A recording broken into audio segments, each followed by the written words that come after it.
Hey everyone, welcome back to another Easy Excel tutorial. In this video, I'm going to show you how to randomize data in Excel. So let's get right into it. In the worksheet here, you'll see that I have a list of names. There's around 400 names in column A. And I'm having a dinner party, but obviously I can't fit 400 people in my house.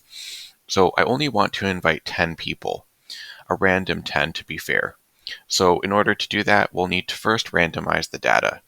So you can see here in column B, I've added a new column, random number, and I'm just going to go into cell B2 here and type in our random formula. So we simply type equals RAND, bracket, bracket, hit enter, and you can see that this formula has generated a random number.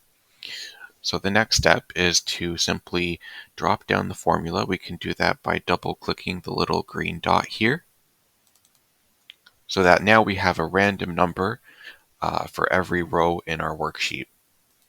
Now you'll notice if I click into any of the other cells here or make any changes to the worksheet, you can see that the random numbers are changing. We don't want them to change.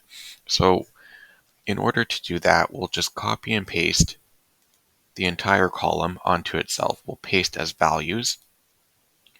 And so we can see that there's no longer any formula in the column.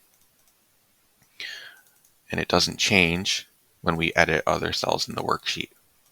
So now that we have a static random number for each row that doesn't change, we can simply sort our column B by smallest to largest and observe in column A, the order of the names will change. And there you have it. Our data has been randomized. So I'll invite the first 10 people here to the dinner party. So I hope you enjoyed this video. If you did, like and subscribe, and I'll be back with more easy Excel tutorials.